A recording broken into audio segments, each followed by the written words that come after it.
Hello and welcome back. So आज हम देखिए क्या करने वाले हैं। आज का लेक्चर है law of conservation of energy. इससे पहले हमने जो लेक्चर्स कंप्लीट किया है, जो वीडियोस हमने देखा है, जो टॉपिक्स हमने स्टडी किया है, उन सारे टॉपिक्स में से आपको दो टॉपिक्स मिलेगा। First one is kinetic energy and second one is potential energy. तो आज हम काइनेटिक और पोटेंशियल एनर्जी को कंबाइन करने वाले हैं और पढ़ने वाले हैं law of conservation of energy. ठीक है, तो आज का लेक्चर बहुत ही ज़्यादा इम्पॉर्टेंट है, अगेन जैसे कि सारा लेक्चर होता है। और ये law of conservation of energy, physics में कुछ कंजर्वेशन लॉज हैं। ओके, फिज़िक्स में कुछ कंजर्वेशन लॉज हैं, उनमें से एक लॉ है law of conservation of energy. आपने सुना ही होगा, law of conservation of mass, law of conservation of momentum, law of conservation of energy यहाँ पे है, और ये बहुत सारे कंजर्वेशन लॉज है फिज़िक्स में। सो एक लॉ यहाँ पे है law of conservation of energy, जो हमें आज डिस्कस करना है। तो क्या है ये law of conservation of energy, इसको डिटेल में समझेंगे और आराम से पढ़ेंगे। ट्राई करना कि ये समझ आ जाए, बहुत ही सिंपल सा टॉपिक है ये। पहले स्टेटमेंट्स देख लेते हैं क्या है। So according to law of conservation of energy, the total energy of the universe always remains constant. Second statement, according to law of conservation of energy, energy can neither be created nor destroyed, it can be converted from one form to another form. That means, नीचे कुछ numericals या कुछ formula लिखा हुआ है। इसका मतलब ये है कि एनर्जी को, जो यूनिवर्स में जो एनर्जी है, यूनिवर्स में जो भी एनर्जी है वो एनर्जी कांस्टेंट है। जैसे मान लो कि अभी आपके बॉडी में काइनेटिक एनर्जी है या फिर पोटेंशियल एनर्जी, या मार्कर में समझ लो इस मार्कर में कुछ एनर्जी है, तो इस एनर्जी को हम डिस्ट्रॉय नहीं कर सकते, या फिर ये एनर्जी कहाँ से है, हम बना नहीं सकते एनर्जी को खुद से। ओके, ट्रांसफॉर्म हम कर सकते हैं। इसका मतलब, बेसिक मतलब समझो, जैसे कि मैं इस मार्कर को पकड़कर ऊपर से ड्रॉप करूं। जब हम ऊपर से ड्रॉप करेंगे इस मार्कर को, तो ऊपर जब, क्योंकि ये हाइट पे है, तो इसके पास पोटेंशियल एनर्जी होगा। अब जैसे इसे ड्रॉप करोगे तो धीरे धीरे इसका पोटेंशियल एनर्जी कम होता जाएगा, क्योंकि हाइट कम हो रहा है, और कम होते होते होते होते होते ये फाइनली ज़ीरो हो जाएगा। तो क्या हम ये बोल सकते हैं कि सारा का सारा पोटेंशियल एनर्जी वो डिस्ट्रॉय हो गया, जितना एनर्जी इस बॉडी में था वो डिस्ट्रॉय हो गया? तो आंसर है नहीं। देखिए, होता क्या है कि जब आप एनर्जी देखते हो, तो किसी भी बॉडी में जब एनर्जी कम होने लगता है तो दूसरा एनर्जी बढ़ने लगता है, मतलब वो एनर्जी चेंज होकर के कन्वर्ट होने लगता है किसी दूसरे फॉर्म में। एक सिंपल सा एग्जांपल लो, जैसे आपका जो इलेक्ट्रिकल एनर्जी है, फॉर एग्जांपल हम स्विच ऑन करते हैं, फ़ैन रोटेट होना शुरू होता है, फ़ैन चलना शुरू हो जाता है। जैसे आप स्विच ऑन कर रहे हो तो वहाँ से गया इलेक्ट्रिकल एनर्जी, और वो इलेक्ट्रिकल एनर्जी जाकर फ़ैन को घुमाने का काम करता है। तो फ़ैन जब घूमने लगा तो वो इलेक्ट्रिकल एनर्जी मैकेनिकल एनर्जी में कन्वर्ट हो गया ना। मैकेनिकल एनर्जी का बेसिकली दो टाइप्स हमने पढ़ा था, एक काइनेटिक एनर्जी और एक potential energy. Kinetic energy body में तब आता है जब ऑब्जेक्ट मोशन करे, तब काइनेटिक एनर्जी आएगा। और potential energy basically gravitational potential energy. So ये ग्रेविटेशनल पोटेंशियल एनर्जी ऑब्जेक्ट में तभी आएगा जब आप उस ऑब्जेक्ट को ग्राउंड लेवल से किसी हाइट पर लेकर जाओ। तो यहाँ पे आपको इन्हीं दो चीज़ों को समझना है। वेलोसिटी आएगा तो काइनेटिक एनर्जी आएगा, हाइट आएगा तो पोटेंशियल एनर्जी आएगा। ठीक है, तो जब आप स्विच ऑन कर रहे हो तो फ़ैन घूम रही है। अब जब फ़ैन घूम रही है तो ये, इसका मोशन तेज़ हो रहा है ना, इसका वेलोसिटी इंक्रीज़ कर रहा है, तो वेलोसिटी बढ़ने लगा या मूव करने लगा तो इस फैन में आ गया काइनेटिक एनर्जी, या फिर हम बोल सकते हैं मैकेनिकल एनर्जी। कुछ पोटेंशियल एनर्जी भी होगा क्योंकि ग्राउंड से ऊपर में है वो, तो हम सिंपली बोलेंगे जो इलेक्ट्रिकल एनर्जी था हमारा वो कन्वर्ट हो गया मैकेनिकल एनर्जी में। आप सिंपली ये समझो, अगर आप एक हैमर को और एक काठी को लो और काठी लेकर के हैमर से उस काठी को नॉक करो, मतलब इसे इस वॉल के अंदर नॉक करो, तो होगा क्या? ग्रेजुअली जो हैमर आप पीट रहे हो, जिस हैमर से आप काठी को पीट रहे हो, कील को पीट रहे हो, वो कील धीरे धीरे गर्म होगा। गर्म होने का क्या मतलब है? कौन सा एनर्जी आ गया वहाँ पे? एक थर्मल एनर्जी एक टर्म होता है। गर्म होने के कारण, हीट एनर्जी, हीट होने के कारण जो एनर्जी बॉडी में आती है that is known as thermal energy. अब आप हैमर को हिट कर रहे हो, जब आप हैमर को इस तरह से मूव कर रहे हो तो हैमर मोशन में आ रही है। जब हैमर ये मोशन में आ गया तो मोशन में आने से काइनेटिक एनर्जी हैमर के पास है। जब हैमर हिट हुआ नेल में तो ये सारा का सारा काइनेटिक एनर्जी एक ही बार में ट्रांसफ़र हो गया नेल में, मतलब कील में, काटी में, जो आप अंदर नॉक कर रहे थे। तो ये हैमर जब हिट हुआ उसमें तो सारा का सारा हैमर का काइनेटिक एनर्जी ट्रांसफ़र हो गया नेल में, और ये सारा का सारा काइनेटिक एनर्जी हैमर का नेल में जाकर थर्मल एनर्जी में कन्वर्ट हो गया क्योंकि काटी गर्म हो जाएगा। ऐसे भी आप किसी लोहे के मटेरियल को बहुत देर तक नॉक करो, बहुत देर तक उसे पीटो, क्या होगा, वो गर्म हो जाता है।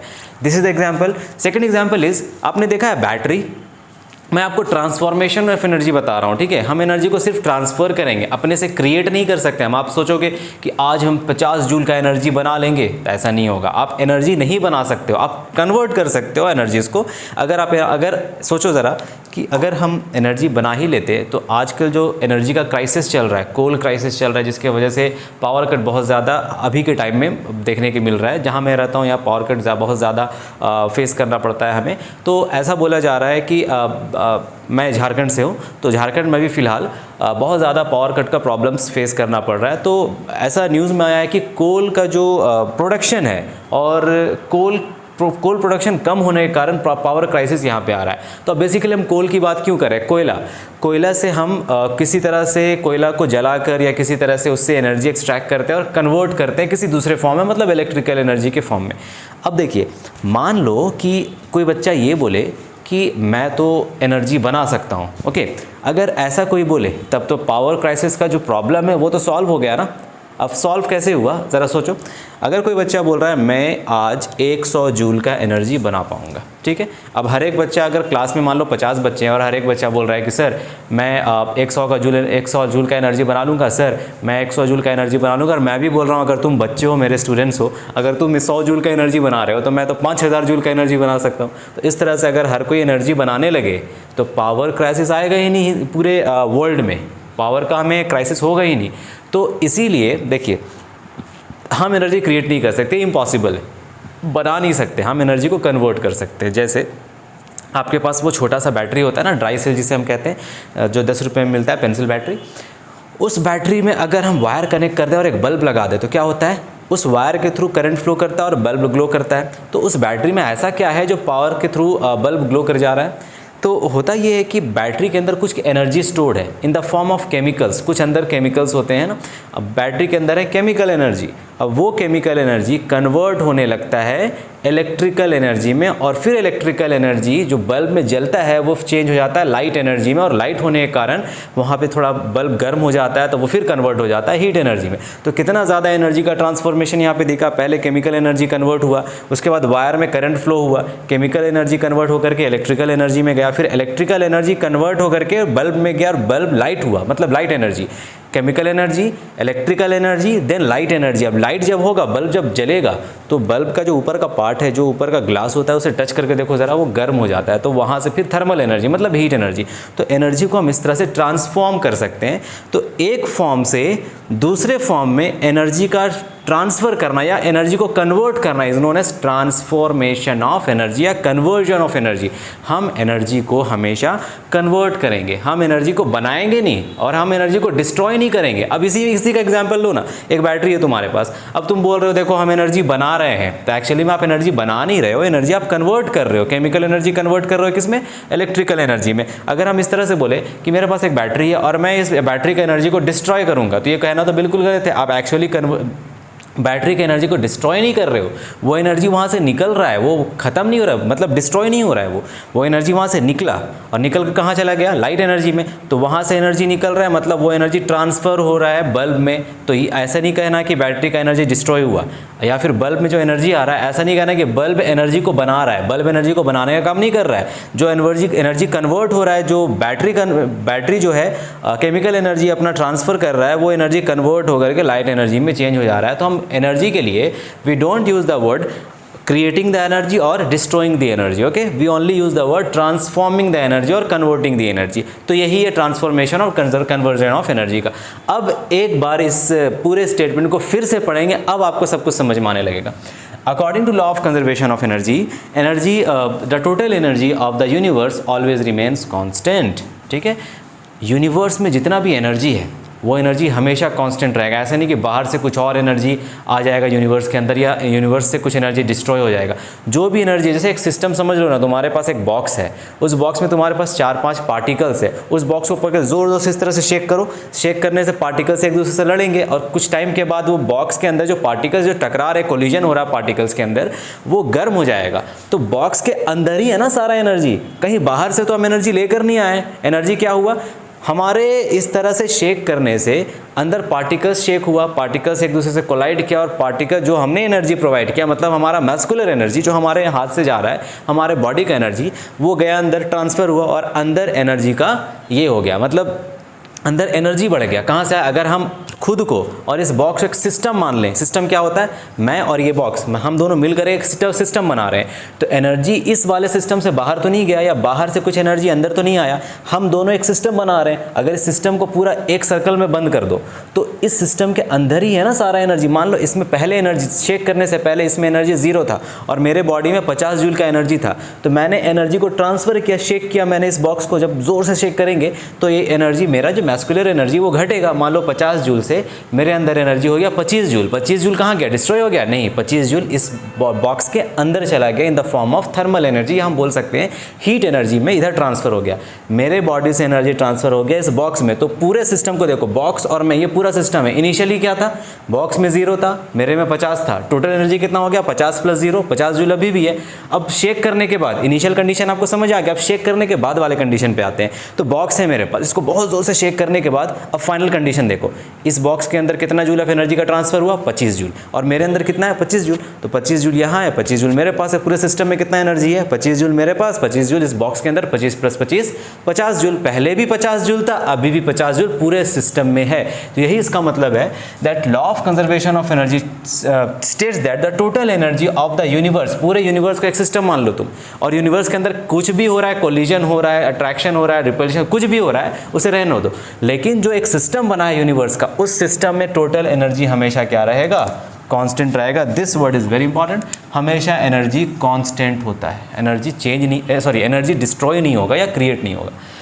दूसरी चीज़, according to law of conservation of energy, energy can neither be created, हम एनर्जी को ना तो खुद से बना सकते हैं, ना ही हम एनर्जी को खुद से डिस्ट्रॉय कर सकते हैं। तो हम करेंगे क्या? हम एनर्जी को कन्वर्ट करेंगे एक फॉर्म से दूसरे फॉर्म में। कन्वर्जन आप समझ गए हो? तो इन दोनों स्टेटमेंट में से आपको जो स्टेटमेंट ज़्यादा अच्छा लग रहा है वो स्टेटमेंट आप एग्जामिनेशन में लिखोगे। दोनों स्टेटमेंट ही सही है, लेकिन ज़्यादा स्टेटमेंट आपके बुक्स में ये है, एनसीईआरटी में भी आई थिंक ये स्टेटमेंट है, तो आपको जो ठीक लगे वो लिख सकते हो। अब इसका थोड़ा फॉर्मूला देख लो, तो एक्सप्रेशंस देख लो इस मैकेनिकल एनर्जी का, law of conservation of energy का। हम एनर्जी को बेसिकली 2 मेजर फॉर्म्स में जानते हैं, एक है काइनेटिक एनर्जी और दूसरा है पोटेंशियल एनर्जी। ठीक है, काइनेटिक मतलब जो मोशन से आ जाए एनर्जी, मूवमेंट के कारण जो एनर्जी आ जाए बॉडी के अंदर, दैट इज़ काइनेटिक एनर्जी। और पोटेंशियल एनर्जी मतलब जो एनर्जी ग्राउंड से किसी लेवल जाने पे, मतलब किसी हाइट पे जाने पे जो एनर्जी बॉडी में स्टोर हो जाए, दैट इज़ पोटेंशियल एनर्जी। तो बेसिकली हम जो एनर्जीज़ हैं उसको 2 टाइप्स में, 2 पार्ट्स में हमने डिस्कस किया है, एक है काइनेटिक एनर्जी और एक है पोटेंशियल एनर्जी। तो हम ऐसा मानते हैं कि यूनिवर्स में जो भी एनर्जीज़ हैं वो आइदर काइनेटिक के फॉर्म में होगा या पोटेंशियल के फॉर्म में होगा। काइनेटिक में वही सब एनर्जीज़ आ जाता है, अलग अलग energies, heat energy, light energy और भी बहुत सारे एनर्जीज़ हो जाता है। तो जो भी एनर्जीज़ है वही इन दोनों के फॉर्म में हम रिप्रेजेंट कर सकते हैं, क्योंकि एनर्जी का ट्रांसफॉर्मेशन पॉसिबल है ना। तो हीट को तुम काइनेटिक में भी चेंज कर सकते हो, लाइट को काइनेटिक, एनीवेज वो सब बात की बात है। बस इतना समझ लो कि हमारे पास जो टोटल मैकेनिकल एनर्जी है, टोटल मैकेनिकल एनर्जी मतलब हुआ कि हर तरह का एनर्जी, जितना भी एनर्जी है पूरे यूनिवर्स में, पूरे बॉडी में, पूरे पार्टिकल्स में जो भी एनर्जी है, सारा का सारा मैकेनिकल एनर्जी हमेशा कांस्टेंट रहेगा बॉडी का, कभी चेंज नहीं होगा। मैंने अभी एग्जांपल दिया ना, initial situation, final situation, box के अंदर वाला एग्जांपल, पहले भी 50 जूल था, बाद में 50 जूल हुआ। तो टोटल मैकेनिकल एनर्जी उस बॉडी के अंदर, उस पूरे सिस्टम का क्या था? कांस्टेंट। पहले भी 50 था, अभी भी 50। इसे कहते हैं कांस्टेंट। कांस्टेंट का मतलब होता है बिना चेंज हुए, मतलब फिक्स्ड वैल्यू, बिना चेंज हुए। तो टोटल मैकेनिकल एनर्जी पहले भी 50 था, अभी भी 50 है, मतलब वो क्या हो गया? कांस्टेंट। और मैकेनिकल एनर्जी होता क्या है? There are 2 types of mechanical energy, एक है काइनेटिक एनर्जी और एक है पोटेंशियल एनर्जी। तो mechanical energy is the sum of kinetic and potential energy. आप कहीं लिख लो इस बात को, mechanical energy is the sum of kinetic and potential energy. हम मैकेनिकल एनर्जी की बात कर रहे हैं, मतलब दोनों एनर्जी ही होगा ना, मैकेनिकल मतलब दोनों एनर्जी हो गया, तो दोनों का सम क्या होगा? कांस्टेंट। काइनेटिक का फॉर्मूला हाफ mv², पोटेंशियल का फॉर्मूला mgh, मतलब दोनों का सम हमेशा कैसा होगा? कांस्टेंट। इस बात को हम लोग प्रूव भी करेंगे, आगे हम प्रूव भी करने वाले हैं इसे, कि ये कांस्टेंट कैसे होता है। एक फ्रीली फॉलिंग ऑब्जेक्ट्स का एग्जांपल लेंगे और ये हम प्रूव करेंगे। पहले कुछ न्यूमेरिकल्स और कुछ वैल्यू बेस्ड एग्जांपल्स लेकर समझते हैं कि हो क्या रहा है यहाँ पे। So there are two types of energies, kinetic and potential energy. दोनों का सम हमेशा कैसा होगा? कांस्टेंट। आप ये भी स्टेटमेंट डाल सकते हो that the sum of kinetic and potential energy of a system always remains constant. This is only law of conservation of energy. कोई आपसे पूछे शॉर्ट में बताओ law of conservation of energy क्या है, तो आप सिंपली बोल दो kinetic plus potential is equal to constant. This is only law of conservation of energy. बात समझ आ गई? अब एक एग्जाम्पलर वैल्यूज से कुछ एग्जाम्पल ले लेते हैं और उस वैल्यूज़ को लेकर के हम समझते हैं कि किस तरह एनर्जी का ट्रांसफॉर्मेशन होता है by using a simple diagram of a freely falling object. Gravitation chapter में I have told you, I have discussed freely falling objects in detail. अगर आपने नहीं देखा है, आपको नहीं पता है फ्रीली फॉलिंग ऑब्जेक्ट्स क्या होता है, फ्री फॉल क्या होता है, तो प्लीज़ आप ग्रेविटेशन का टॉपिक प्लेलिस्ट से ओपन करो। क्लास 9th फिज़िक्स में आपको मिल जाएगा वो सब टॉपिक्स। एंड क्लास 9 का मोस्ट ऑफ द टॉपिक्स मैंने यहाँ पे कंप्लीट कर रखा है। क्लास 9 का लगभग सारा चैप्टर्स ख़त्म हो चुका है। सिर्फ एक चैप्टर बच रहा है, that is sound. Sound chapter हम करेंगे, उसको भी कंप्लीट करेंगे। बाकी सारा कुछ हो गया, ये भी लेक्चर ख़त्म हो जाएगा। एक और वीडियो बनेगा इसमें पावर के ऊपर, बस ये भी ख़त्म हो जाएगा। कुछ important question, NCERT question discuss करेंगे, बस ये चैप्टर ख़त्म। चलिए आइए देख लेते हैं। तो हम एक एग्जाम्पल लेते हैं। हम कंसिडर करते हैं freely falling object, a freely falling object। बस एक एग्जाम्पल के थ्रू समझ रहे हैं। अब फ्रीली फॉलिंग ऑब्जेक्ट एग्जाम्पल ले लेते हैं इसका। मान लो कि मेरे पास एक ऑब्जेक्ट है, ये मेरे पास एक ऑब्जेक्ट है। ये ऑब्जेक्ट को यहाँ से ड्रॉप किया गया। ये ऑब्जेक्ट यहाँ से क्या हुआ, इसे यहाँ से ड्रॉप किया गया है इस पोजीशन से। अब ये ऑब्जेक्ट सीधा सीधा नीचे आएगा, ठीक है। मान लेते हैं ये ऑब्जेक्ट यहाँ से एक सेंटर पॉइंट ले लेते हैं, यहाँ से यहाँ आया, इस पोजीशन पे आया ये ऑब्जेक्ट। फिर यहाँ से फॉल करता हुआ ये फ्रीली फॉल कर रहा है। फ्री फॉल मतलब क्या कि ये ऑब्जेक्ट सिर्फ ग्रेविटी के इन्फ्लुएंस में ऊपर से गिर रहा है बस, और कुछ भी नहीं है, ना एयर रेजिस्टेंस है ना कुछ और है, सिर्फ ग्रेविटी के इन्फ्लुएंस में ये ऊपर से फॉल कर रहा है। और ये है हमारा तीसरा पोजीशन। तो ऑब्जेक्ट इस पोजीशन से इस पोजीशन आया, फिर इस पोजीशन से इस पोजीशन आया। मान लेते हैं इस वाले पोजीशन को पोजीशन ए, इस वाले पोजीशन को पोजीशन बी एंड इस वाले पोजीशन को position C. This position is just before hitting the ground, just before hitting the ground है। या फिर मान लो कि ये ग्राउंड को हिट करके रेस्ट पर आ गया है, ये मान लो, ठीक है, ऑन द ग्राउंड। ये ऊपर से गिरा और ये ग्राउंड पे आ गया। अब थोड़ा इसमें जो लॉज ऑफ मोशन में हमने डिस्कस किया था एक कॉन्सेप्ट कि जब ऑब्जेक्ट ऊपर से गिरता है तो उसमें क्या क्या चीज़ें आती हैं, क्या क्या चेंजेस आता है, क्या क्या वैल्यूज़ हम लेते हैं, वो सब हम देख लेते हैं। पहले तो ऑब्जेक्ट को यहाँ से ड्रॉप किया गया है। जब भी ऑब्जेक्ट को किसी हाइट से ड्रॉप किया जाए ना, तो वहाँ पे ऑब्जेक्ट को जैसे आप यहाँ ले गए, आप इसे ड्रॉप कर रहे हो तो देखो इसका वेलोसिटी क्या है, यहाँ पे दिख रहा है क्या, दिख रहा होगा। यहाँ से अगर आप ऑब्जेक्ट को ड्रॉप कर रहे हो तो यहाँ से वेलोसिटी क्या है, 0। यहाँ पे ड्रॉप हुआ ना, तो यहाँ वेलोसिटी फिलहाल 0 है। जैसे ही ड्रॉप करोगे तो इसका वेलोसिटी यहाँ पे ड्रॉप करने वाले पोजीशन पे 0 होगा, उसके नीचे कुछ वेलोसिटी होगा, वो हम बाद में देख लेंगे क्या है। लेकिन यहाँ पे फिलहाल यहाँ पे ऑब्जेक्ट के पास वेलोसिटी कितना है, वेलोसिटी है 0। ऑब्जेक्ट ड्रॉप किया जा रहा है ऊपर से। ड्रॉपिंग का मतलब इनिशियल वेलोसिटी ऑब्जेक्ट का 0 है। ग्रेविटी हमेशा नीचे की तरफ ही एक्ट करेगी इसमें। आइए देख लेते हैं। हम यहाँ पे 2 कॉलम बनाते हैं। एक कॉलम में हम लिखते हैं पोटेंशियल एनर्जी और एक कॉलम में हम लिखते हैं काइनेटिक एनर्जी, और एक कॉलम में हम लिखते हैं मैकेनिकल एनर्जी, मतलब टोटल एनर्जी। एक कॉलम में हम लिखेंगे काइनेटिक एनर्जी, एक कॉलम में हम लिखेंगे पोटेंशियल एनर्जी और एक कॉलम में हम लिखेंगे मैकेनिकल एनर्जी। मैकेनिकल एनर्जी होता है kinetic energy plus potential energy. बहुत ही धीरे धीरे मैं इसको एक्सप्लेन करूँगा ताकि आप समझ जाओ और डेरिवेशन आपको फिर समझ आ जाए प्रॉपर्ली। हम कुछ यहाँ पे पोजीशंस लेंगे, कुछ पोजीशंस हम यहाँ पे लेंगे और पोजीशंस के वैल्यूज़ के बेसिस पे हम यहाँ पे देखेंगे क्या होगा। देखिए यहाँ पे ऑब्जेक्ट यहाँ पे ड्रॉप किया जा रहा है। यहाँ पे ऑब्जेक्ट मान लेते हैं इस पूरे सिस्टम में 100 जूल का एनर्जी है। ये एक एग्जांपल ले रहे हैं, ठीक है। ऐसा इतना एनर्जी हो ये ज़रूरी नहीं है, हम बस एक एग्जांपल ले रहे हैं, रैंडम एग्जांपल ले रहे हैं कि इस पूरे बॉडी में, इस पूरे बॉडी के अंदर टोटल एनर्जी, अब मान लो कि इस पूरे सिस्टम के अंदर टोटल एनर्जी है 100 जूल्स। तो यहाँ पे इनिशियली ऑब्जेक्ट रेस्ट पर है। काइनेटिक एनर्जी का फॉर्मूला आपको याद है क्या?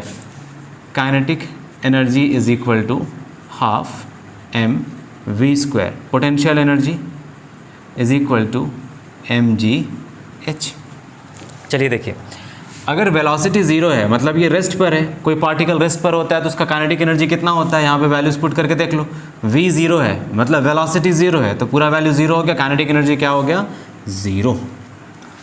बॉडी के अंदर कितना टोटल एनर्जी है, 100 जूल्स, लेकिन काइनेटिक एनर्जी ज़ीरो है तो बॉडी के अंदर 100 जूल्स एनर्जी कैसे होगा फिर।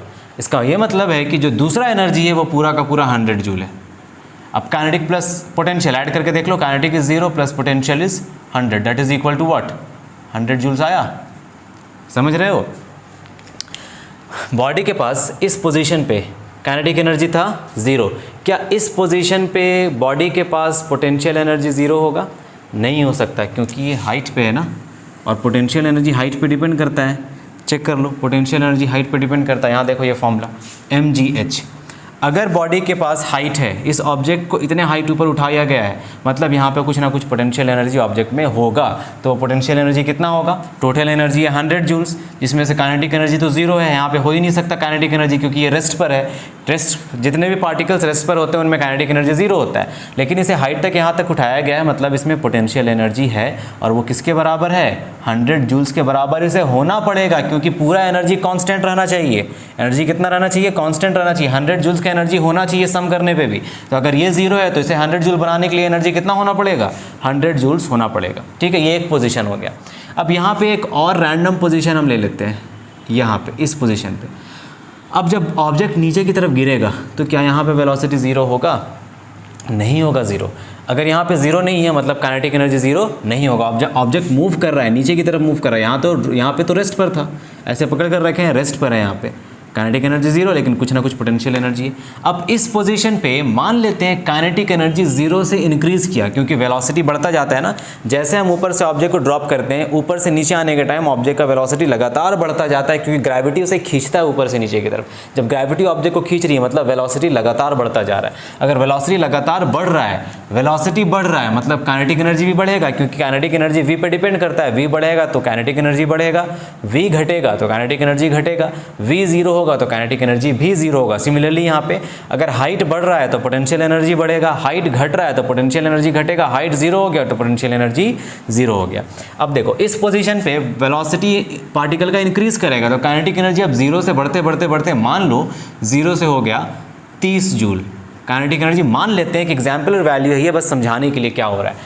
यहाँ से वेलोसिटी बढ़ा बढ़ा बढ़ा और इस पोजीशन पे जब हम देख रहे हैं काइनेटिक एनर्जी कैलकुलेट वगैरह करके तो आ रहा है 30 जूल। सिस्टम का टोटल एनर्जी कितना है, 100 जूल्स। क्या इससे ज़्यादा एनर्जी हो सकता है सिस्टम का, नहीं। Law of conservation of energy ये कहता है कि पार्टिकल का या बॉडी का, सिस्टम का टोटल एनर्जी हमेशा कंजर्व रहेगा, हमेशा कांस्टेंट रहेगा। आप एनर्जी खुद से क्रिएट नहीं कर सकते हो, खुद से डिस्ट्रॉय नहीं कर सकते हो, एनर्जी हमेशा कंजर्व रहता है, कांस्टेंट रहता है। तो अगर काइनेटिक एनर्जी इस पोजीशन पे 30 जूल है तो टोटल एनर्जी 100 जूल बनाने के लिए पोटेंशियल एनर्जी को घटना पड़ेगा, और कितना घटेगा ये हो जाएगा 70 जूल्स। अब दोनों को ऐड करके देखिए, ऐड करो 30 + 70 कितना हो गया, 30 + 70, क्या ये 100 जूल्स होगा, बिल्कुल। देखो टोटल मैकेनिकल एनर्जी ऊपर भी 100 जूल्स था, नीचे भी 100 जूल्स था, मतलब मैकेनिकल एनर्जी अभी भी कैसा है, कंजर्व्ड है। बात समझ आ रही है। तो जितना वैल्यू आप बढ़ा रहे हो घटा रहे हो, जो भी एनर्जी का इंक्रीमेंट हो रहा है, अगर काइनेटिक एनर्जी बढ़ रहा है तो पूरे सिस्टम का एनर्जी को कांस्टेंट रखने के लिए दूसरे वाले एनर्जी को घटना पड़ेगा, तब जाकर दोनों का सम कांस्टेंट आएगा। 100 जूल यहाँ भी आया, 100 जूल यहाँ भी आया, मतलब इस पोजीशन पे पार्टिकल के ऊपर अगर हम टोटल एनर्जी देखें तो वो भी 100 जूल था, यहाँ पे टोटल एनर्जी देखें ये भी कितना है, 100 जूल है। अब इस पोजीशन पे आ जाइए, इस पोजीशन पे मान लो इस पोजीशन में पार्टिकल के पास काइनेटिक एनर्जी आ गया 50 जूल। ध्यान से देखो मैंने क्या क्या था, जब ऑब्जेक्ट ऊपर से फ्री फॉल करता हुआ नीचे आता है तो ऑब्जेक्ट का वेलोसिटी लगातार बढ़ता जाता है। तो ऑब्जेक्ट यहाँ से गिर रहा है यहाँ पे आया, तो इस पोजीशन का वेलोसिटी इससे भी ज़्यादा होगा और इससे भी ज़्यादा होगा, क्योंकि ऊपर से नीचे वेलोसिटी बढ़ता जाता है। Velocity increases from top to bottom जब ऑब्जेक्ट फ्री फॉल करता है। तो अगर काइनेटिक एनर्जी 50 जूल है तो पोटेंशियल एनर्जी कितना होगा, घटेगा या बढ़ेगा, पोटेंशियल एनर्जी घटेगा। क्यों, देखो यहाँ से ऑब्जेक्ट जब यहाँ पे आया तो इसका हाइट कम हो गया ग्राउंड से, हमेशा हाइट हम ग्राउंड से लेंगे, यहाँ से यहाँ तक ये हाइट कम हो गया ना। अगर ये हाइट h1 है तो ये हाइट h2 होगा कि नहीं। अब दोनों केसेस में हाइट तो चेंज हो जाएगा ना। ये हाइट ज़्यादा था, यहाँ पे जब ऑब्जेक्ट था तो ज़्यादा ऊपर था, यहाँ पे आ गया हाइट कम हो गया। हाइट कम होने से पोटेंशियल एनर्जी कम हो जाएगा, because we know that potential energy is equal to mgh। Height कम हुआ मतलब पोटेंशियल एनर्जी भी घट जाएगा। हाइट घटेगा तो पोटेंशियल एनर्जी घटेगा, हाइट बढ़ेगा तो पोटेंशियल एनर्जी बढ़ेगा, हाइट जीरो तो पोटेंशियल एनर्जी ज़ीरो। मतलब ये हुआ कि काइनेटिक एनर्जी बढ़ा क्योंकि वेलोसिटी बढ़ा यहाँ पे। अब पोटेंशियल एनर्जी घटा क्योंकि हाइट घट गया, तो पोटेंशियल एनर्जी घट के कितना हो जाएगा? याद रखना कांस्टेंट एनर्जी कितना है हमारे पास? 100 जूल्स। इतना एनर्जी होना चाहिए सिस्टम में, चाहे वो गिरे, पटकाए या जले या कुछ भी हो, कांस्टेंट एनर्जी 100 जूल्स होना चाहिए। 50 जूल काइनेटिक एनर्जी था, तो 50 जूल क्या होगा यहाँ पे? Potential energy. जोड़ कर देखो, 50 + 50 कितना आ गया? 100 जूल्स। अभी भी एनर्जी कांस्टेंट है यहाँ पे। आइए यहाँ पे फोर्थ पोजीशन देखो यहाँ पे। अब पार्टिकल यहाँ पे आ गया, क्या इसका वेलोसिटी यहाँ पे और ज़्यादा होगा? क्या ग्राउंड से हाइट और कम हो गया, मतलब काइनेटिक एनर्जी बढ़ा और पोटेंशियल एनर्जी घटेगा, क्योंकि हाइट कम हो गया। हाइट का मतलब पोटेंशियल एनर्जी और कम हो गया, वेलोसिटी बढ़ा मतलब काइनेटिक एनर्जी और बढ़ गया। तो मान लो यहाँ पे काइनेटिक एनर्जी हो गया 70 जूल्स। देखो काइनेटिक एनर्जी लगातार ऊपर से नीचे जब आ रहा है ऑब्जेक्ट तो लगातार बढ़ता जा रहा है और पोटेंशियल एनर्जी लगातार घटता जा रहा है। जब 70 जूल्स काइनेटिक एनर्जी है इस पोजीशन पे, तो सिस्टम का टोटल एनर्जी 100 जूल्स है। अगर 70 काइनेटिक एनर्जी है तो बचा कितना? 30 जूल। 30 जूल क्या होगा इसके पास? Potential energy. अभी फिर ऐड करके देखो, 70 + 30 जूल्स कितना आ गया? यह आ गया 100 जूल्स। बात समझ आ रही है? अब और एक लास्ट एग्जाम्पल देखते हैं। अब ऑब्जेक्ट फाइनली आ गया है यहाँ पे just before hitting the ground, मतलब ग्राउंड के जस्ट ऊपर है। मतलब कि जैसे ये मार्कर देखो, मार्कर ये गिरा ऊपर से। अब देखना ये जब गिरा होगा तो ग्राउंड को हिट किया होगा, और ग्राउंड को जब हिट करेगा कुछ आवाज़ आपको सुनाई देगा, साउंड एनर्जी। ठीक है, ग्राउंड को जब हिट करेगा तो एक आवाज़ सुनाई देगा। तो वो हिट कर रहा है और आवाज़ इसलिए सुनाई दे रहा है क्योंकि ये पूरा का पूरा एनर्जी इस मार्कर के अंदर मैकेनिकल एनर्जी था, तो फाइनली ग्राउंड को हिट करके किसी और एनर्जी में, साउंड एनर्जी में ट्रांसफ़र हो गया वो। तो just before hitting the ground का केस हम लेते हैं, मतलब ग्राउंड से बिल्कुल पास में जस्ट अभी हिट करने वाला है ग्राउंड को, बस वो पोजीशन लेते हैं। तो यहाँ पे टोटल एनर्जी, क्योंकि अब हाइट लगभग 0 हो जाएगा। जब हाइट लगभग 0 हो गया तो पोटेंशियल एनर्जी क्या हो जाएगा? 0, क्योंकि ग्राउंड पे आ गया ना ऑब्जेक्ट। अब ग्राउंड से और ऑब्जेक्ट के बीच का दूरी 0 हो गया, हाइट कुछ है ही नहीं, तो पोटेंशियल एनर्जी ग्राउंड पे कितना हो गया? 0। पोटेंशियल एनर्जी तभी आएगा जब ये ग्राउंड से किसी हाइट पे होगा। ग्राउंड पे आ गया मतलब पोटेंशियल एनर्जी 0।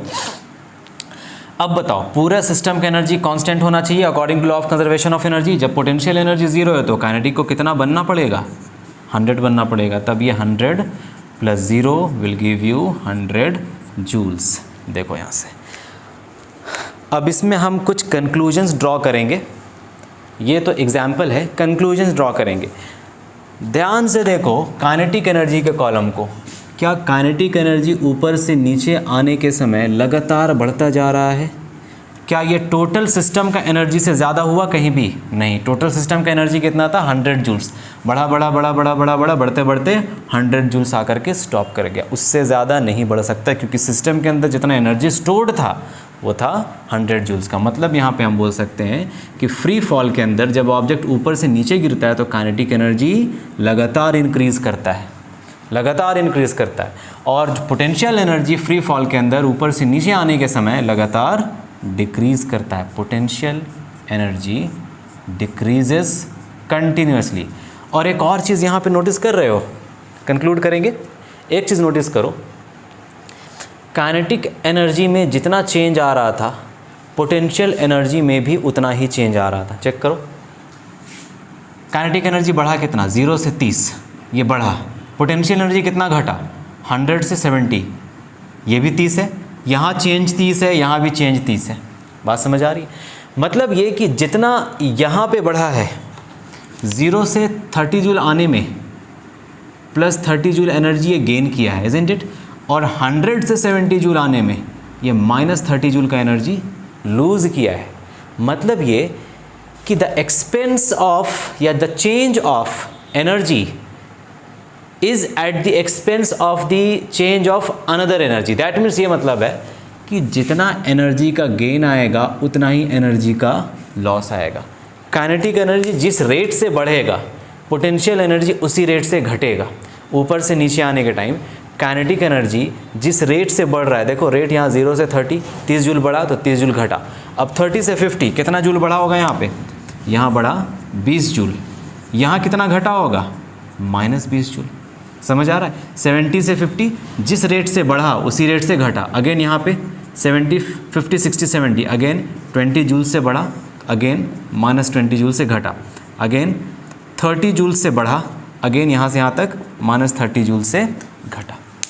तो ये बात बहुत इंपॉर्टेंट है, जिस रेट से काइनेटिक एनर्जी बढ़ रहा है उसी रेट से पोटेंशियल एनर्जी घट रहा है। This is very very important. यही law of conservation of energy का एक इंपॉर्टेंट रिजल्ट है। The loss in potential energy at every point of motion is equal to the gain in kinetic energy so that the total energy remains constant. ये आप लिख सकते हो, the loss in kinetic energy is equal to the loss in potential energy और the gain in, फटाफट लिखो, gain in kinetic energy is equal to the loss of potential energy. जितना kinetic energy gain होगा उतना ही potential energy का loss होगा। Free fall में जितना काइनेटिक एनर्जी का गेन होगा उतना ही लॉस होगा पोटेंशियल एनर्जी में, सच दैट ये पूरा सम, दोनों सम हमेशा कांस्टेंट रहे। 0 + 100 100, 30 + 70 100, 50 + 50 100, 70 + 30 100, 100 + 0 100। देख रहे हो जो वैल्यूज़, यहाँ से वैल्यूज़ देखो इस साइड से और नीचे से इधर स्टार्ट करो, 0 0, 30 30, 50 50।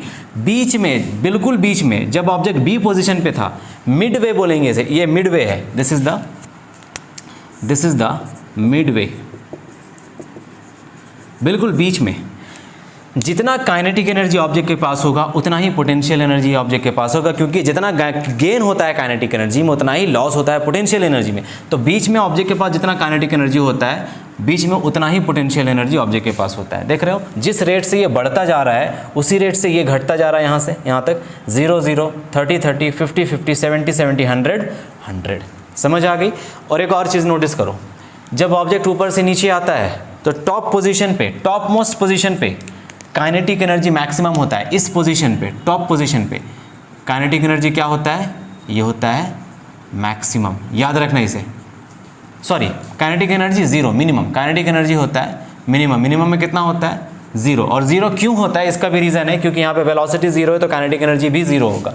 But potential energy top most point पे क्या होता है, मैक्सिमम। और ये कितना होता है, mgh के बराबर होता है। निकाल के देख लो mgh का वैल्यू क्या आएगा, मास ले लो, g का वैल्यू ले लो और ये हाइट देख लो कितना है वो रख दो। तो बीच में, सॉरी, टॉप मोस्ट पॉइंट पे काइनेटिक एनर्जी 0 होगा। 0 इसलिए होगा क्योंकि ऑब्जेक्ट रेस्ट पर रहता है, इसीलिए 0 होगा। बॉटम मोस्ट पॉइंट पे, इस पॉइंट पे देख लेते हैं काइनेटिक एनर्जी यहाँ पे क्या होगा, बताइए ज़रा। यहाँ पे काइनेटिक एनर्जी क्या होगा, मैक्सिमम होगा, क्योंकि just before hitting the ground velocity यहाँ पे मैक्सिमम होता है। बिल्कुल जस्ट ज़मीन में टकराने से जस्ट पहले मतलब बस टकराने ही वाला है, अब उससे जस्ट पहले वेलोसिटी बहुत ज़्यादा होता है यहाँ पे, इसीलिए काइनेटिक एनर्जी मैक्सिमम होता है। और कितना होता है, ½ mv², v का मैक्सिमम वैल्यू होगा यहाँ पे। वेलोसिटी यहाँ पे मैक्सिमम होगा, v मैक्स यहाँ पे होता है, और यहाँ पे वेलोसिटी मिनिमम होता है, इसीलिए वेलोसिटी 0 होने के कारण काइनेटिक एनर्जी भी 0 हो जाता है। अगली बात, पोटेंशियल एनर्जी यहाँ पे क्या होगा, हाइट 0 हो गया ना यहाँ पे, तो पोटेंशियल एनर्जी हो जाएगा मिनिमम। और मिनिमम में कितना, 0। मिनिमम में कितना, 0। ये बात भी लिख लेना, एग्जामिनेशन में डायरेक्टली सवाल आ जाता है 1 मार्क्स में कि आप बताइए जब ऑब्जेक्ट ऊपर से नीचे फ्री फॉल कर रहा था तो टॉप मोस्ट पॉइंट पे मैक्सिमम एनर्जी किस फॉर्म में उसके पास था। तो टॉप मोस्ट पॉइंट पे मैक्सिमम एनर्जी उसके पास होगा पोटेंशियल एनर्जी के फॉर्म में, और नीचे सारा का सारा पोटेंशियल एनर्जी नीचे आकर के कन्वर्ट हो जाता है काइनेटिक एनर्जी में। देखो पोटेंशियल एनर्जी 100 जूल्स था टॉप मोस्ट पॉइंट पे, नीचे आते आते ये सारा का सारा 100 जूल किस में चेंज हो गया, काइनेटिक एनर्जी में चेंज हो गया, और पोटेंशियल खुद 0 होकर के सारा का सारा एनर्जी ट्रांसफ़र कर देता है काइनेटिक में। तो ये बात हुई।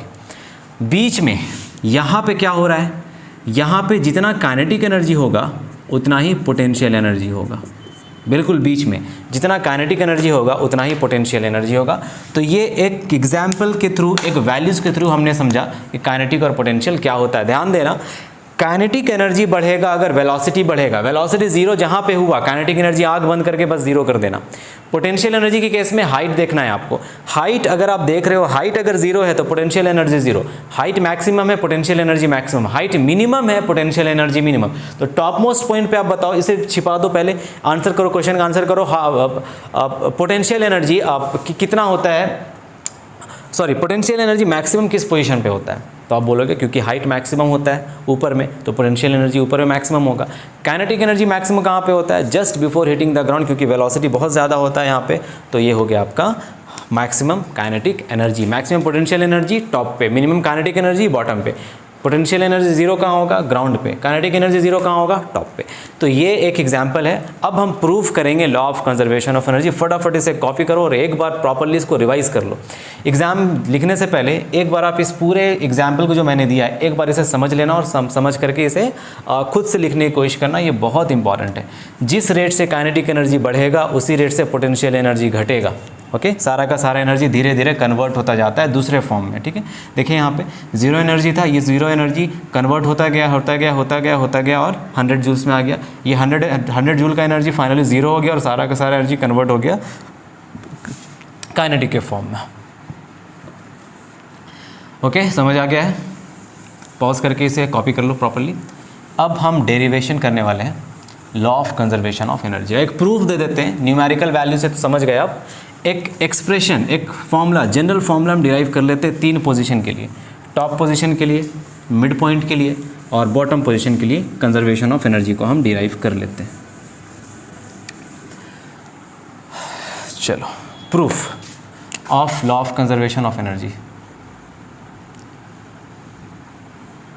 अगेन हम यहाँ पे सेम 3 पोजीशंस लेंगे। Top most position, position A, object को फ्री फॉल कराएंगे। मिड पोजीशन बी, देन ये पोजीशन हो गया position C. This is position A, this is position B, this is position C. और हम ऑब्जेक्ट को यहाँ से ड्रॉप कर रहे हैं। ड्रॉप करने का मतलब समझ गए हो ना? ड्रॉप करने का मतलब है कि यहाँ पे ऑब्जेक्ट के पास जो वेलोसिटी होगा वो ज़ीरो होगा। हम ड्रॉप कर रहे हैं, ऑब्जेक्ट ऊपर से नीचे आ रहा है। मान लो इस ग्राउंड लेवल से ये जो हाइट है ऑब्जेक्ट का वो कितना है? मान लेते हैं ये हाइट है स्मॉल h, और इस ऑब्जेक्ट का मास कंसिडर कर लेते हैं small m। Small m is the mass of this object. इसे ड्रॉप किया जा रहा है, h हाइट ऊपर जा करके। ऑब्जेक्ट का मोशन ऊपर से नीचे हो रहा है, ऑब्जेक्ट इस तरह से मूव कर रही है, ऊपर से नीचे इस तरह से ऑब्जेक्ट का मोशन हो रहा है। एक्सेलरेशन ड्यू टू ग्रेविटी, जब ऑब्जेक्ट यहाँ पे या इस पाथ में कहीं पे भी किसी भी पॉइंट पे देखोगे ऑब्जेक्ट का जो ग्रेविटी है, एक्सेलरेशन ड्यू टू ग्रेविटी इस ऑब्जेक्ट के ऊपर हमेशा डाउनवर्ड डायरेक्शन में एक्ट करेगा। अब हम टोटल एनर्जी निकालेंगे पॉइंट ए पे। सबसे पहले टोटल एनर्जी या पॉइंट ए, एट ए क्या निकालना है हमें? Total energy. सबसे पहले इस पोजीशन पे काइनेटिक एनर्जी निकाल लेते हैं। Kinetic energy is equal to half M we square. इस पोजीशन में पार्टिकल के पास या बॉडी के पास कोई काइनेटिक एनर्जी होता है? नहीं होता है। कितना होगा? ज़ीरो। क्यों? क्योंकि वेलोसिटी कितना है यहाँ पे? ज़ीरो। तो इस पोजीशन पे कोई भी काइनेटिक एनर्जी नहीं है, क्योंकि ड्रॉप किया जा रहा है ना, कोई काइनेटिक एनर्जी होगा ही नहीं। पोटेंशियल एनर्जी इस पोजीशन पे मैक्सिमम होता है, मैंने आपको बताया है। कितना होता है वो? mgh के बराबर। देख रहे हो, काइनेटिक एनर्जी है 0 और potential energy mgh। Total energy निकाल लेते हैं। टोटल एनर्जी किस पोजीशन पे? पोजीशन ए पे, that is equal to kinetic energy plus potential energy. ये कितना हो जाएगा? 0 plus mgh, that is equal to mg। Equation number 1 समझ आ गया? ए पोजीशन पे, फर्स्ट पोजीशन पे एक बार देख लो कॉपी पलट करके, यहाँ पे काइनेटिक एनर्जी 0 होता है और पोटेंशियल एनर्जी मैक्सिमम होता है, that is equal to mgh। Second position देख लेते हैं, एट बी। सेकंड पोजीशन पे मतलब इस पोजीशन पे और पार्टिकल के पास क्या क्या होगा? अगर देखोगे तो यहाँ से पार्टिकल जो है, ये ऑब्जेक्ट है, मान लेते हैं यहाँ से यहाँ तक ये ऑब्जेक्ट x डिस्टेंस कवर कर चुका। ऑब्जेक्ट यहाँ से यहाँ तक x डिस्टेंस कवर कर चुका है, तो यहाँ से यहाँ तक ग्राउंड से इसका डिस्टेंस कितना हो जाएगा? ग्राउंड से इसका डिस्टेंस हो जाएगा, ये पूरा था h और ये था x, तो ये हो जाएगा h माइनस एक्स। ग्राउंड से ये डिस्टेंस h माइनस एक्स। अब यहाँ पे वेलोसिटी पार्टिकल का 0 नहीं होगा, अब यहाँ पे वेलोसिटी कुछ होगा। मान लेते हैं यहाँ पे वेलोसिटी है v। अब क्या वेलोसिटी है ये हमें निकालना पड़ेगा। अब इसे निकाल लेते हैं। Okay, we know that v square is equal to u square plus 2as। V square equals to u square plus 2s from Newton's third equation of motion. हमें v का वैल्यू पता करना है, तो v square is equal to, जब particle यहाँ से यहाँ तक आया तो इस पोजीशन में क्या वेलोसिटी हम ये निकाल रहे हैं, तो हम यहाँ से लेकर यहाँ तक का मोशन, a से b तक का मोशन को कंसिडर करते हैं। इस a से b तक के मोशन में इनिशियल वेलोसिटी पार्टिकल का 0 है, प्लस 2 इंटू जी का वैल्यू, एक्सेलरेशन कितना है यहाँ पे, एक्सेलरेशन है g, इंटू यहाँ से यहाँ तक डिस्प्लेसमेंट कितना हुआ पार्टिकल का, यहाँ से यहाँ तक x डिस्प्लेसमेंट हुआ, तो x, तो हमारे पास वी स्क्वायर का वैल्यू आया 2gx। ठीक, 2gx। अब निकालते हैं काइनेटिक एनर्जी। हमें यहाँ का वेलोसिटी पता चल गया है। Kinetic energy is equal to half M we square, that is equal to half into m into v square का वैल्यू है हमारे पास 2gx। ये v इस पोजीशन का वेलोसिटी है 2gx। यहाँ से 2 और 2 कैंसिल, आंसर आ गया mgx। बात समझ आई। काइनेटिक एनर्जी पार्टिकल के पास यहाँ पे कितना है, mgx है। और निकालते हैं पोटेंशियल एनर्जी। पोटेंशियल एनर्जी देख लेते हैं इस पोजीशन पे। Potential energy is given as mgh। Particle का mass m, acceleration due to gravity, मतलब g का वैल्यू g ही रहेगा। और h is the height from the ground. Ground से ये हाइट कितना है, h माइनस एक्स। क्या यही होगा? इसको अलग अलग कर लेते हैं। क्या हम इसे लिख सकते हैं, mgh minus mgx। Now total energy किस पॉइंट पे, ये टोटल एनर्जी पॉइंट ए पे था, ये टोटल एनर्जी पॉइंट बी पे देख लेते हैं कितना है। Kinetic energy plus potential energy. What is kinetic energy? Kinetic energy is mgh, sorry mgx plus potential energy कितना है, पोटेंशियल एनर्जी है mgh माइनस mgx। ध्यान से देखो, mgx कैंसिल हो गया, क्या बचा, mgh। यही आया ना, mgh। इक्वेशन 1 में कितना था, फर्स्ट पोजीशन में टोटल एनर्जी कितना था, mgh। सेकंड पोजीशन बी में भी टोटल एनर्जी कितना आया, mgh। Equation number 2। बोलो समझ आया? अभी तक तो law of conservation of energy पूरा वैलिड हो रहा है, मतलब प्रूफ हो गया। अभी तक तो सही आ रहा है कि टोटल एनर्जी जितना यहाँ पे था टोटल एनर्जी, उतना ही टोटल एनर्जी यहाँ पे है पार्टिकल के पास। एक और position just before hitting the ground वाला पोजीशन कर लेते हैं, वहाँ से कंप्लीट प्रूफ आ जाएगा। एट पॉइंट सी अब हम निकाल लेते हैं kinetic energy, that is equal to half M we square. क्या just before hitting the ground particle का वेलोसिटी 0 हो जाएगा? जस्ट बिफोर हिटिंग नहीं, हिट करने के बाद कुछ टाइम के बाद 0 होगा, लेकिन just before hitting the ground particle का वेलोसिटी 0 नहीं होगा। अब आपको याद हो जहाँ तक कि मैंने बताया था कि just before hitting the ground यहाँ पे पार्टिकल का वेलोसिटी मैक्सिमम होता है, इसीलिए वहाँ पे मैक्सिमम काइनेटिक एनर्जी आता है, यहाँ पे मैक्सिमम पोटेंशियल एनर्जी आता है, यहाँ पे मैक्सिमम काइनेटिक एनर्जी आता है। तो काइनेटिक एनर्जी वहाँ पे कुछ होगा। अब हमें v का वैल्यू वहाँ से निकालना पड़ेगा। v का वैल्यू हम इसी इक्वेशन को यूज़ करके निकालेंगे। V square is equal to u square plus 2as। अब हम इस v का वैल्यू को निकालने के लिए हम पूरा मोशन a से c तक देखते हैं। a से c तक पूरा मोशन देखो, हमें v का वैल्यू चाहिए, तो v स्क्वायर, u का वैल्यू a से c तक के मोशन में u का वैल्यू 0 है, प्लस 2 एक्सेलरेशन है g, और s का वैल्यू, s मतलब डिस्प्लेसमेंट, a से लेकर c तक डिस्प्लेसमेंट कितना है, ये है h के बराबर। तो v का वैल्यू कितना आ गया, v स्क्वायर का वैल्यू कितना आ गया, 2gh। ये आ गया v का वैल्यू। बात समझ आ रही है ना?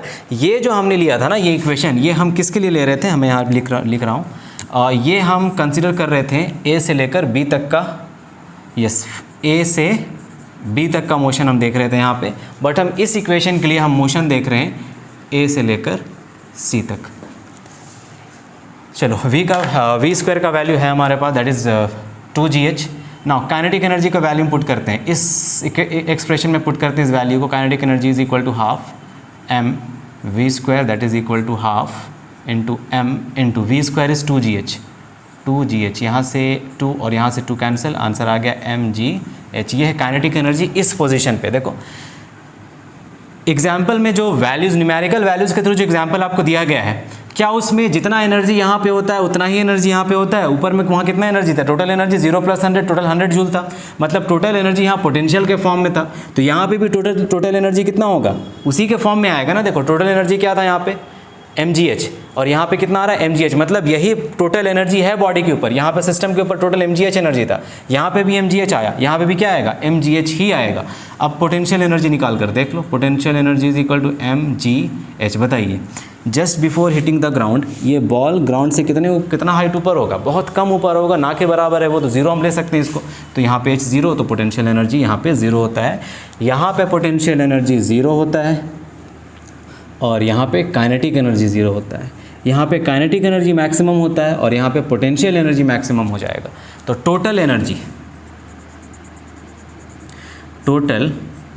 Energy at point C is equal to kinetic energy plus potential energy. दिखाई पड़ रहा है क्या उधर? अरे बहुत जगह। चलो, kinetic energy plus potential energy. Kinetic energy क्या है देख लो, mgh है, mg, पोटेंशियल एनर्जी है ज़ीरो, तो कितना एनर्जी आ गया, mgh। This is equation number 3। चलो भाई देखो ध्यान से, टोटल एनर्जी जो हम निकाल रहे थे यहाँ पे, टोटल एनर्जी, तो ये पॉइंट देखो तो फर्स्ट पोजीशन पे ए पे टोटल एनर्जी था mgh, सेकेंड पोजीशन पे total energy mgh, third position पे टोटल एनर्जी mgh। क्या यहाँ पे आप बोल सकते हो that total energy at point A is equal to total energy at point B is equal to total energy at point C which is equal to mgh? क्या यहाँ पे law of conservation of energy prove हो गया? Yes, that means the total energy या total mechanical energy of the system always remains conserved, और इस case में total energy है mgh। यही है proof of law of conservation of energy. Hope समझ आया होगा आपको ये लेक्चर और मज़ा आया होगा, कुछ सीखने को मिला होगा। अगर कुछ सीखने को मिला हो, अगर आपको ऐसा लगता है कि आपको कुछ सीखने को मिला है, तो प्लीज़ एक लाइक, एक कमेंट और एक सब्सक्राइब ज़रूर करें। इससे मोटिवेशन बहुत ज़्यादा मिलता है और आगे अच्छे वीडियोस नए मोटिवेशन के साथ और एनर्जेटिकली काम करने का भी बहुत मन करता है। देखो, आप लोग अगर थोड़ा बहुत मोटिवेट कर दोगे तो बहुत ज़्यादा हमारे लिए बहुत ज़्यादा बेनिफिट होता है। मतलब ये कि हमें लेक्चर शूट करने में भी मन लगता है। ऐसा नहीं कि बस हम लेक्चर बना रहे हैं और डीमोटिवेशन थोड़ा कम आता है। ऐसा नहीं कि बस बना रहे कोई देख नहीं रहा है, ऐसा नहीं होना चाहिए। अगर आपको लगता है कि आप कुछ सीख पाए हो, आपको कुछ फ़ायदा मिला हो, तो बस एक लाइक और एक सब्सक्राइब करके जाना। Thank you very much. Keep learning, keep motivating and thank you so much. मिलते हैं अगले क्लास में।